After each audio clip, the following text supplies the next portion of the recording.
Hola, brothers, vamos a abrir la palabra de Dios en Santiago, el libro de Santiago, y vamos a ver el versículo 2 del capítulo primero de Santiago, donde la palabra de Dios dice: hermanos míos, tened por sumo gozo cuando os halléis en diversas pruebas. Empezamos luego, la palabra de Dios dice pruebas, pruebas. Sabe que las pruebas, es algo que usted debe de anticipar, debe de ver venir desde lejos. Es algo seguro, algo obvio, algo que va a suceder. Muchas personas esperan en la paz mundial, en la tranquilidad eterna en el hogar, en estar libres de pruebas, de luchas, de tentaciones, de problemas, de dificultades. Y están soñando mentiras, se están haciendo castillitos en las nubes. No es verdad, las pruebas van a venir. Incluso hay algunos padres, brothers, que intentan que sus hijos jamás pasen por pruebas, por dificultades, por luchas, y no saben que el ponerles ese pensamiento a los hijos, lo único que están haciendo es hacerles daño. No los están preparando para el mundo verdadero, para el mundo real. Entonces aquí la palabra de Dios dice luego: hermanos míos, tened por sumo gozo cuando os halléis en diversas pruebas. ¿Por qué? Pues porque las pruebas son una realidad de este mundo. Las pruebas son una cosa real, constante, sincera. Hasta las puedes sentir constantemente en este mundo. Fíjese, en Job capítulo 5, versículo 7, la palabra de Dios dice: pero como las chispas se levantan para volar por el aire, así el hombre nace para la aflicción. Ay, así dice Job: el hombre nace para la aflicción. Las pruebas, las luchas, las dificultades, todas son una realidad de todo ser humano en este mundo. Ya sea que haya nacido en un lugar de millones y millones de dólares o en un lugar muy, muy pobre, usted tiene pruebas. Ya sea que haya nacido con mucha familia, o sea, el único de su familia, usted tiene pruebas y va a tener pruebas. Donde sea, como sea, cuando sea que haya nacido, tiene pruebas el ser humano. En el capítulo 14 de Job, en el primer versículo, Nueva Versión Internacional, dice: pocos son los días y muchos los problemas que vive el hombre. Pocos son los días, muchos los problemas que vive el hombre. Entonces, es algo que usted tiene que ver venir. ¿Por qué espantarse? ¿Por qué asustarse? ¿Por qué escamarse todo cuando hay broncas, cuando hay pleitos, cuando hay problemas, cuando hay dificultades, cuando el camino se pone difícil, cuando empieza a encontrar baches y topes y todo tipo de obstáculos en su vida? Si es parte de la misma vida. Entonces la palabra de Dios nos advierte: no. Tened por sumo gozo cuando os halléis en diversas pruebas. El libro conocido de Eclesiastés, usted ha de saber que habla mucho de los problemas humanos, mucho de las pruebas y muchas de las bendiciones que tiene el ser humano y de todo lo que viene después. El capítulo 2 de Eclesiastés, versículo 11, dice: miré yo luego todas las obras que habían hecho mis manos y el trabajo que tomé para hacerlas. Y he aquí todo era vanidad y aflicción y sin provecho debajo del sol, dice aquel pobre entristecido. Y en el capítulo mismo, el 2:23 de Eclesiastés, dice: porque todos sus días, todos los días del hombre, no son sino dolores y sus trabajos molestias. Aún de noche su corazón no reposa. Esto también es vanidad. Por eso le digo, esa idea de que la paz mundial, ¿cuándo ha habido paz mundial en la tierra? Nunca. Estar libres de enfermedades, ¿cuándo ha habido? ¿Cuándo? Nunca. Ahora estaba viendo, escuchando más o menos en la radio estudio que están haciendo sobre los problemas que ha causado las mascarillas en las personas, el obstruirles las vías respiratorias y cómo ha crecido en estos problemas respiratorios por estarles tapando la boca a los humanos que, oiga, pues si con la boca es tapada me ando ahogando, ahora con una garra en la... Pues, al intentar arreglar un problema en la boca, en un problema de salud, hemos creado muchos más. Entonces los problemas, brothers, son parte de la vida. El estar negándolo, pues es negar la realidad, es negar donde vives, es no ser realista. Ahora, yo se le digo, este mundo, en medio de todas sus dulzuras y de sus cosas bellas, tiene aflicción. Algunas personas dirían lo opuesto, ¿no? Dirían, este mundo en medio de toda su aflicción tiene una que otra cosa buena. Ya depende de donde usted lo vea, ¿no? Pero yo veo que este mundo es una bendición grande para nosotros. Es una chulada este mundo, es bonita la vida, pero está llena de aflicción. Son probaditas del cielo. Y la razón de por qué tiene tantos problemas este mundo, por qué tenemos tantos problemas, es porque estamos en una condición de seres humanos que han caído, hemos caído, no estamos donde debimos de haber estado, caímos, no solamente de la gracia de Dios, pero de la perfección que debimos de haber tenido, de la santidad, hemos caído y nos hemos llenado de vanidad, de orgullo, de arrogancia, nos hemos llenado de ira, de celos, de rencor, y todo eso trae sus propios problemas, y eso es dentro del corazón humano. Ahora, si voltea a ver el resto de las cosas, se da cuenta que sí, la condición del ser humano en este planeta no es la mejor. Puede mejorar, pero aún no. Ahora usted diría, bueno, pues sí, pues todos tienen problemas, pero yo soy cristiano. Yo soy hijo de Dios y yo camino bajo la sombra del poderoso Dios. A mí nada me va a pasar, nadie me va a tocar. Van a caer 1000 a mi diestra y 10,000 a mi otra y van a quedar todos en el camino. Ojalá y fuera cierto, brother, pero aún para los cristianos hay aflicción en este mundo. Es promesa que dejó el Señor Jesucristo. Es más, de hecho, Santiago fue escrito para cristianos. Y Santiago dice el versículo 2, tened por sumo gozo cuando os halléis en diversas pruebas. Es para cristianos. Mira, el Señor Jesucristo hablando, dice en Juan capítulo 16, versículo 33, estas cosas os he hablado para que en mí tengáis paz. En el mundo tendréis aflicción. Otra vez, Jesucristo nos dijo, en el mundo tendréis aflicción, pero confiad, yo he vencido al mundo. Entonces Jesucristo no lo engañó, Jesucristo no le dio promesas de una vida inmediata, libre de dificultades, de pruebas, de luchas, de problemas. No, Él le dijo bien clarote, que en el mundo va a tener aflicción. Yo sé que hay 2, 3 por ahí que andan vendiendo el cristianismo y le prometen que si usted acepta a Jesucristo, no hombre, usted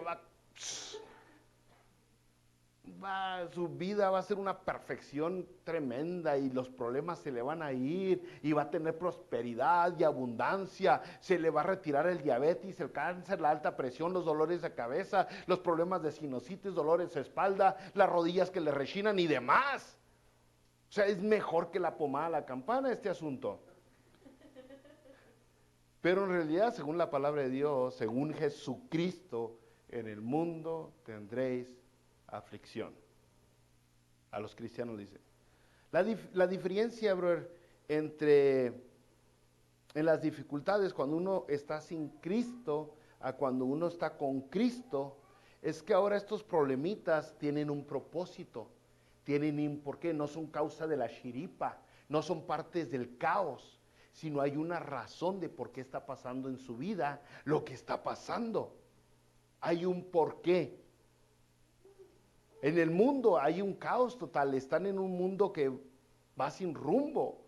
Cada quien está jalando para su propio lado, pero en Jesucristo nosotros estamos siguiendo a Jesucristo y hay un propósito en ese asunto. Así como esa llamada tiene un propósito, así la llamada que Jesucristo tiene un propósito para usted. Entonces, mire, por ejemplo, en 1 de Pedro, capítulo 1, en versículo 6 de Pedro dice, medio parafraseado, 1 de Pedro 1:6, dice, ahora por un poco de tiempo es necesario que tengas aflicción en diversas pruebas. Así es también 1 de Pedro. Lo dijo Jesucristo en Juan, lo dijo Santiago, lo dijo Pedro. Dijo, ahora por un poco de tiempo, si es necesario, tengáis que ser afligidos en diversas pruebas. Entonces la idea, brothers, de que usted sea cristiano es importante en medio de las pruebas, porque si su cristianismo pues no le sirve de nada en medio de las dificultades, pues entonces ¿para qué le sirve el cristianismo? Si su cristianismo no le sirve para nada en medio de las pruebas, entonces ¿en qué momento va a utilizar su cristianismo? Si nomás sirve el cristianismo cuando las cosas van bien, si nomás le sirve el cristianismo y su fe cuando no hay dificultades, pues entonces ¿para qué lo quiere? Es más cuando tiene que brillar. Otra vez volviendo a 1 Pedro, si le puso atención, dice, es necesario que tengas que ser afligidos en diversas pruebas. Y es más o menos lo mismo que dice Santiago 1:2. Tened por sumo gozo cuando os halléis en diversas pruebas. Aquí dice diversas. El énfasis no está en la cantidad de pruebas. El énfasis está en la variedad de pruebas. No es nomás un tipo de pruebas, es una variedad de pruebas. Tener que ser probado en diferentes cosas es algo que los cristianos, todo el Hijo de Dios tiene que pasar. Entonces, no solamente muchas pruebas, pero diferentes pruebas. Ahora yo le digo, mire, por ejemplo, supongamos que usted empieza a tener pruebas y así fácil, ¿no? Le empieza a llegar una prueba a lo mejor de dinero, ¿no? A alguien se le olvidaron $800 en la silla enfrente donde está sentado. Y ahí tiene usted una prueba, ¿no? Usted dice, Pero usted, no, de esa patita usted no cojea, usted los agarra y dice, alguien se le olvidaron los $800. Y el de atrás dice, menso. Y luego la hermana que se le olvidó, son míos, me los acaban de dar para la renta. Y usted diría, pase la prueba, ¿verdad? Y luego sale por aquí, y a lo mejor una hermana le dice un insulto, algún brother le hace una mala cara y alguien lo trata mal, y usted responde de una manera bonita, usted dice, Dios le bendiga, hermana, perdóneme si lo ofendí. Y usted se somete, agacha la cabeza y se comporta con humildad, con mansedumbre, y pasa esa prueba. Y usted podría decir, ya, soy un cristianote, soy el varón de Dios, recto, firme, en santidad. Y sale de aquí y llega una mujer en una microfalda, con la blusa súper así, ¿usted sabe cómo? Y usted se le cae la baba y le llega la lengua hasta el suelo. Usted se comporta de una manera que nunca se había comportado con una persona tan amable, tan atento. Batalla para levantar la vista. ¿Qué pasó? Pues no que muy santo, no que muy perrón, no que muy. Diversas pruebas, brother. Hay algunas que usted es fuerte, hay algunas que usted es débil. La idea es que tenemos que fortalecernos en todo. En todo. Entonces hay muchas pruebas que vamos a pasar fácil. Hay otras donde necesitamos trabajar. Pero la prueba de todas, brothers, no es ninguna de esas como cristiano. La prueba verdadera es cuando usted tiene que confiar en Dios, cuando usted tiene que depender de Dios. Esa es la verdadera prueba de su fe, donde está hablando Santiago. Cuando usted, con los ojos cerrados a veces, con muy poquito conocimiento de la situación y con unos nervios tremendos, usted lo único que le queda es depender de Dios. No de sus fuerzas, no de su sabiduría, no de sus habilidades, no de su inteligencia, nada más que de Dios. Ahí está la verdadera prueba de fe, y es donde una grande cantidad de seres humanos día tras día están fallando, porque prefieren confiar en ellos mismos que en Dios. Entonces aquí dice, vas a ser probado en diferentes pruebas. Los problemas, las pruebas, las luchas vienen de todos lados, por abajo, por arriba, por la izquierda, por la derecha. de donde ni nos lo esperamos, bro, de maneras que nosotros sospechamos.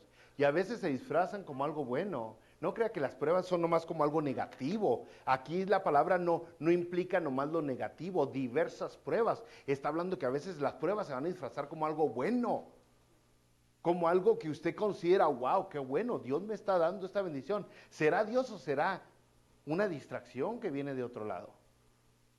¿Será Dios en realidad? No más porque vas a conseguir más dinero, no más porque vas a estar más cómodo, no más porque tú sientes que es bueno, pero no te das cuenta que te está alejando de Dios.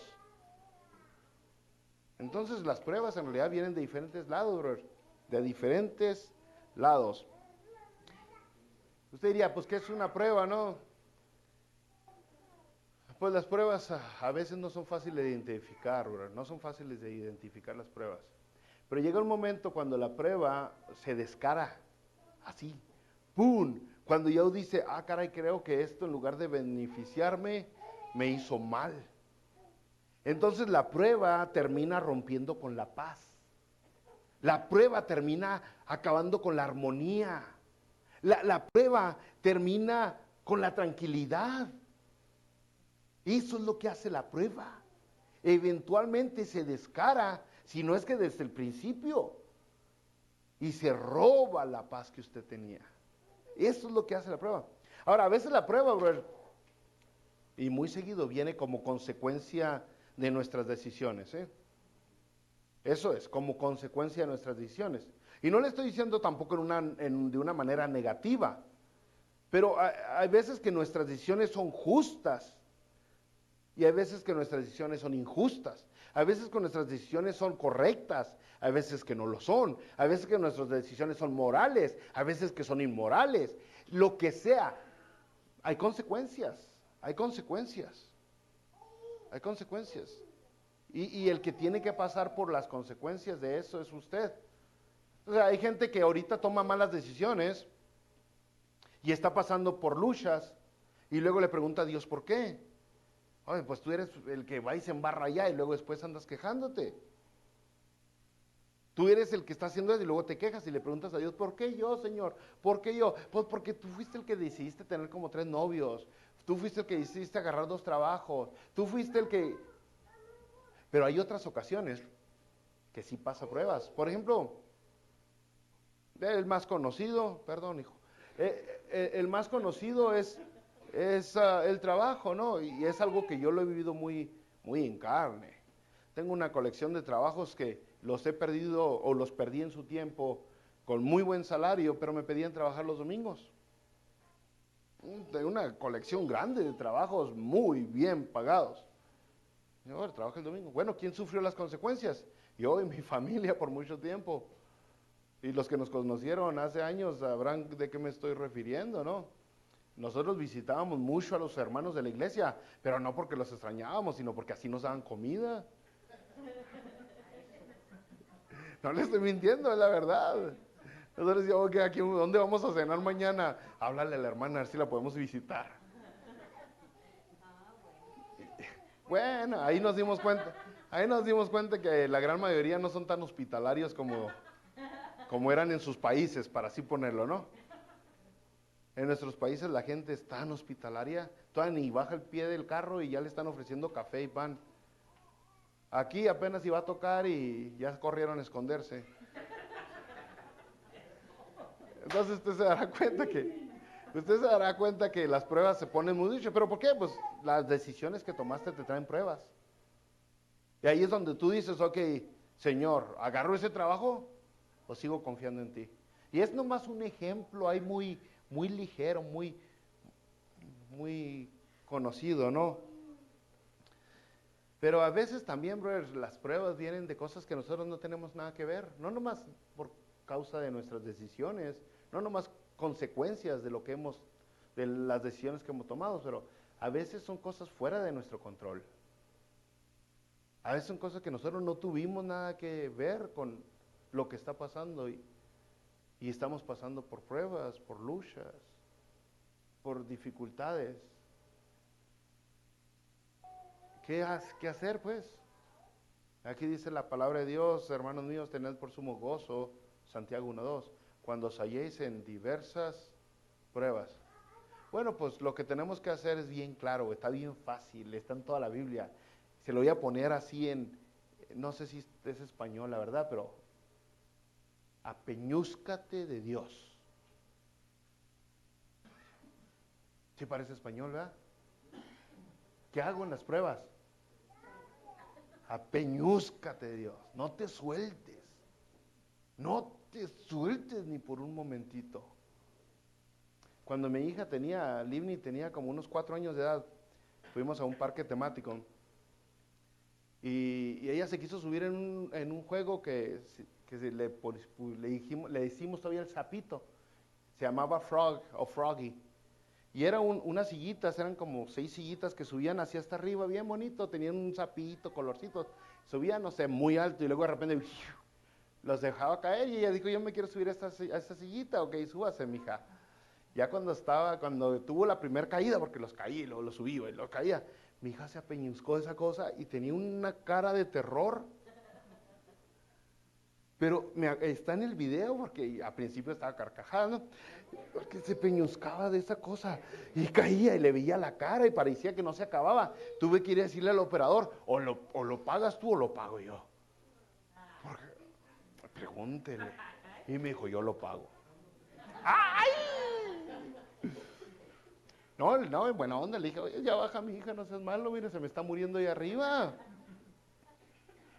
Es lo más o menos lo que nosotros debemos de hacer cuando estamos en prueba. Nos apeñuscamos de algo. Y no nomás de algo, pero de alguien. El mero mero. No nos apeñuscamos de la silla, no nos apeñuscamos de mis fuerzas. No, de Dios. Fíjese, Salmo 22, en el versículo 11 dice así, ¿no? Salmo 22, 11. No te alejes de mí, porque la angustia está cerca, porque no hay quien ayude. Así le dice el salmista a Dios.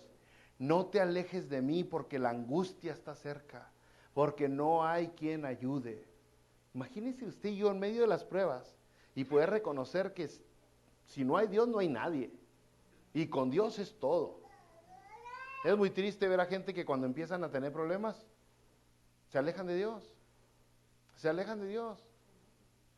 Se pelean, no más un ejemplo también, pero hay diversidad de ejemplos. Se pelean con su esposa, con su esposo, no leen la Biblia, no oran, no vienen a la iglesia y hasta malas palabras dicen.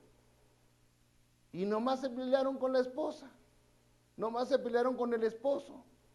Los insultos empiezan a salir, se acaba se acaba el respeto y empieza y parece que desaparece el amor, empiezan a mencionarse nombres, que tú panza de borracho y que tú greñas de bruja y que tu papá y que tu mamá y que tu hermano, tu hermana.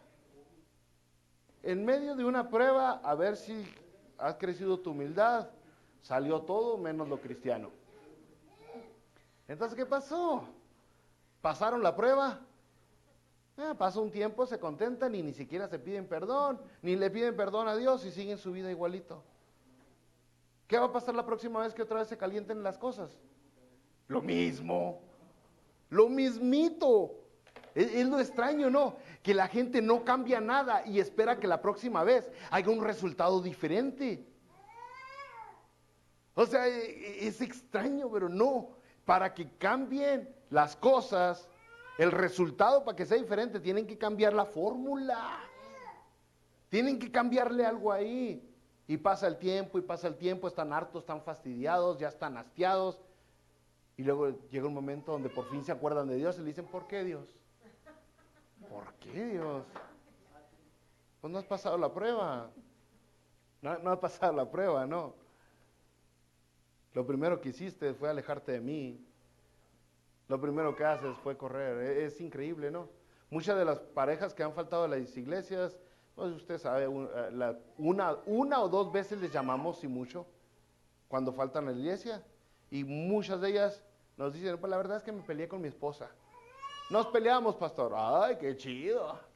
Está súper excusado, ¿no? Usted sí está excusado con eso. Y huele a eso. ¿Por qué? Pues porque eso no cuenta. Es cuando más debiste haber venido. Cuando más se uno haber acercado a Dios. No, los problemas no nos deben de alejar de Dios, nos deben de acercar. Mire, un ejemplo bíblico, no es para que se dé cuenta. Entonces, ¿tenemos tiempo del ejemplo? 35 minutos todavía quedan. Mire, por ejemplo, aquí en Hebreos, usted ya sabe qué ejemplo le voy a poner de pruebas, ¿no? Abraham.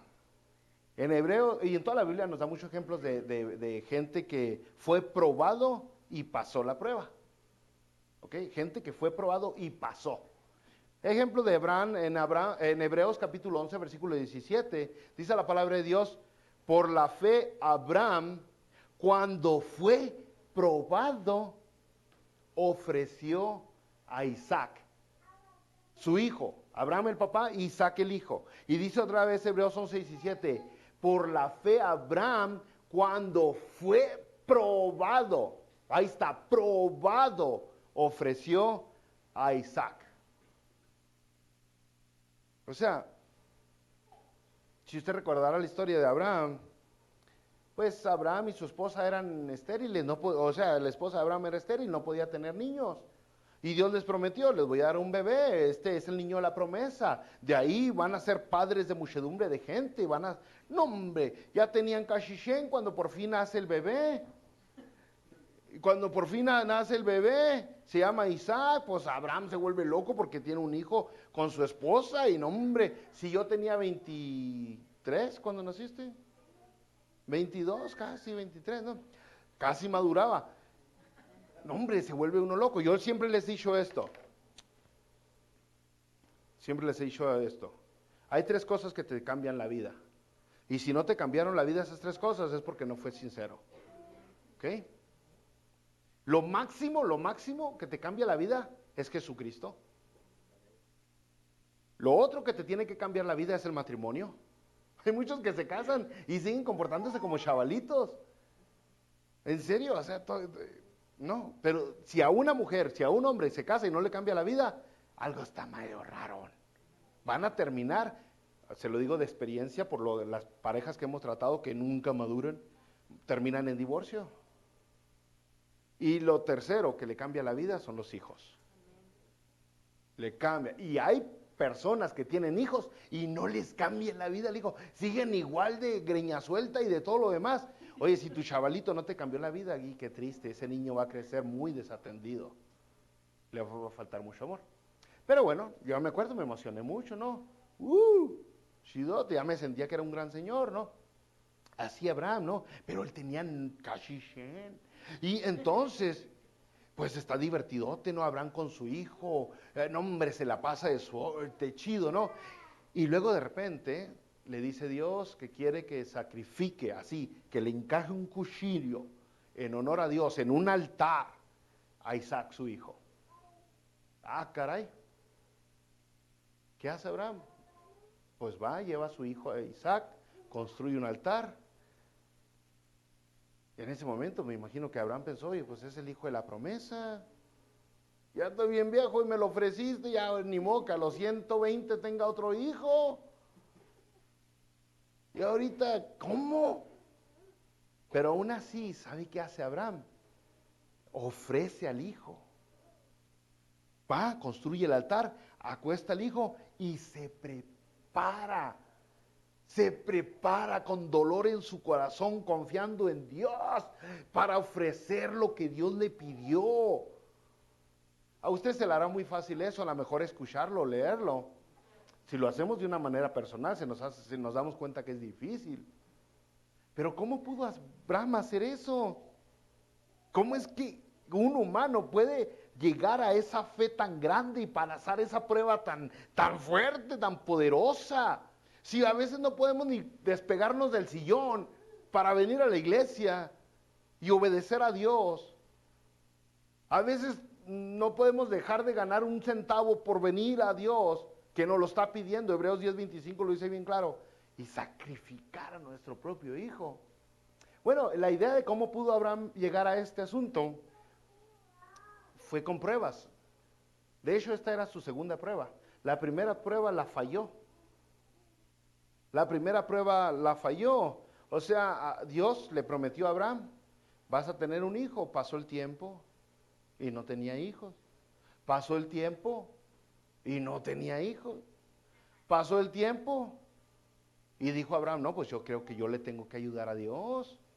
Y se valió de su propia fuerza, con la sabiduría que tuvieron sacar ella, su esposa, y fue con una sierva, con una trabajadora de ahí, y hizo un hijo por su propia cuenta. Dijo, vente chiquitita, entre tú y yo vamos a sacar un chavalito. Porque él dijo, pues de alguna manera tiene que hacerse lo que Dios me prometió. Pero pues hasta ahorita vemos las consecuencias de no haber confiado en Dios. De ese niño han salido tantos problemas al pasar los siglos. Tantas guerras han venido de esa falta de fe, por no haber pasado la prueba, ¿no? Entonces las consecuencias de eso las dio Abraham también. Pero ya para este momento ya han pasado algunos años y ahora ya Abraham aprendió a confiar en Dios. Y cuando llega este momento, pasa la prueba. Vaya, acuesta a su niño y dice, ahora sí, ni modo, yo confío en Dios. ¿Cómo? ¿Qué pasaba en la mente de Abraham? ¿Cómo es que Abraham pudo hacerlo? ¿Qué sucedió en la cabezota de Abraham? La Biblia nos lo dice, fíjese. Hebreos 11:19 dice, ¿cómo? ¿Qué estaba pensando Abraham? Hebreos 11:19 dice, pensando que Dios es poderoso para levantar aún de entre los muertos. ¿Sí vio? Entonces Dios dijo, Abraham a lo mejor dijo, bueno, este es el hijo de la promesa, ya lo tengo viejo, Dios me está pidiendo hacerlo, pues a lo mejor si lo sacrifico, Dios lo resucita, de alguna manera Dios va a cumplir su promesa, yo simplemente soy fiel a Él. Y dice aquí, Abraham estaba pensando que Dios es poderoso para levantar aún de entre los muertos. Eso era lo que Abraham pensaba de Dios. Si me está pidiendo, es porque Él puede levantarlo de los muertos. O sea, usted puede pasar los momentos más difíciles de su vida si usted aprende a confiar en Dios. Usted puede pasar las pruebas más difíciles de su vida si usted por fin reconoce que la palabra, lo que dice Dios, es verdad. Usted puede superar las pruebas si usted entiende que Dios está sentado en su trono y que Él es el que manda. Y lo que Él dice, nadie se puede oponer. Usted puede superar, brother, todas las pruebas. Si por fin entiende que Dios no comete errores, que Él no se equivoca, que Él es fiel y que Él tiene un propósito para todo lo que hace. Pero mientras no entendamos eso, usted y yo vamos a estar fracasando en cada prueba. Vamos a estar fallando porque no conocemos a Dios o no lo reconocemos quién es. No comprendemos el poder grande que tiene. Y entonces estamos dudando, ¿será que Dios cumpla? ¿Será que Dios pueda? ¿Será que Dios sí cree? Y más flacos que un chavalito de África. En nuestra fe, porque no confiamos en Dios, porque no lo conocemos a Dios. Gálatas capítulo 3, versículo 7 dice, sabed por tanto que los que son de fe, estos son hijos de Abraham. Así es el ejemplo, ¿no? ¿Quieres pasar pruebas? Entiende, Dios permite que pasen las pruebas. Hay propósito en la prueba. Uno de esos propósitos es que fortalecen tu fe, así como la fe fue fortalecida de Abraham por las pruebas. La primera la falló, la segunda la pasó. ¿Cuántas hemos fallado nosotros? Pero todo eso no está ahí, brother. Ahora dice aquí, hermanos míos, Santiago 1:2, otra vez vamos a volver porque medio se retira uno del tema, ¿no? Santiago 1:2 dice, hermanos míos, tened por sumo gozo cuando os halléis en diversas pruebas. Ahora aquí está la palabra, dice, sumo gozo. Usted y yo a lo mejor decimos, ¿cómo voy a tener gozo porque estoy en medio de una prueba? No es posible, la verdad, tener gozo por la prueba. O sea, estar contento, estar feliz porque estoy en medio de una prueba, no. Pero aquí la idea es no estar feliz por la prueba, sino por la victoria que sacamos en la prueba. Por el éxito, por el triunfo, porque pudimos pasar la prueba. Esa es la idea. Fíjese el versículo 12 de aquí, Santiago 1.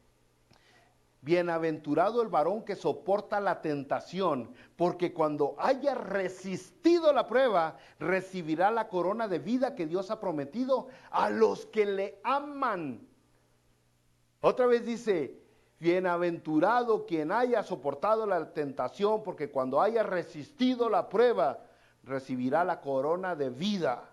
De esto estamos gozosos. Sabemos que después de la prueba viene la recompensa para todos los que salieron exitosos. O sea, hay bendición para los que aguantan, brother. Hay promesas que se cumplen. El que pacientemente espera en Jehová recibe recompensa. El que pelea y sale victorioso obtiene la corona de la victoria. Y dice aquí, por eso tener por sumo gozo. Por sumo gozo. Ya se nos acabó el tiempo, así que no vamos a alcanzar, no vamos a terminar el versículo 2, bro, todavía hay tela que cortar. Pero yo sí le digo, en medio de la dificultad, usted se agarra de Dios. Y usted está gozoso porque cuando usted confía en Dios, usted sabe que va a pasar esa prueba y que viene la recompensa. Dios no lo deja con las manos vacías. Dios no lo deja con las manotas vacías. Mire, cuando yo estaba morrito, yo trabajé mucho desde bien chavalillo, ¿no? Trabajé en tantos lugares, mueblerías en especial, donde me pedían mover todo tipo de mueble y ayudar a cargar los camiones, y yo tenía 10, 11 años, y ya cuando acabamos de cargar y nos decían, vamos a aquella casa a descargar, y luego no me pagaban, me lo hacían mucho de chavalito, mucho, no hay que ser rencoroso, bro, pero yo me acuerdo bien de quién lo hizo, yo le puedo decir los nombres de las mueblerías ahí en la ciudad de Chihuahua, las tengo bien grabadotas. Pero no la tengo grabada para vengarme, para cobrármela, sino para orar por ellos. Pero sabe que Dios no es como muchos humanos que dejan las cosas a media, que no le cumplen lo que le prometen, que le andan faltando con el pago. Dios le da y le da más de lo que se merece. No nos da lo que nos merecemos, porque si entonces nos diera lo que nos merecemos, nos fuera gacho. Dios nos recompensa más de lo que nos merecemos. Así que hoy agárrese esta palabra. Yo sé que muchos de ustedes han pasado pruebas y las han pasado las pruebas. No nomás las han sufrido las pruebas, pero las han pasado. Por ahí la otra vez alguien bromeó conmigo y dijo, oiga, el pastor sufre demencia. Y yo le dije, no sufro de demencia, la disfruto la demencia, no la sufro. ¿Se entendió? No le agarró la onda. Es más usted, más o menos usted, yo batallo para entenderlo. Es más, usted sufre pruebas, no las sufra las pruebas, disfrute las pruebas. Porque sabe que después de las pruebas viene la recompensa. Vamos a orar.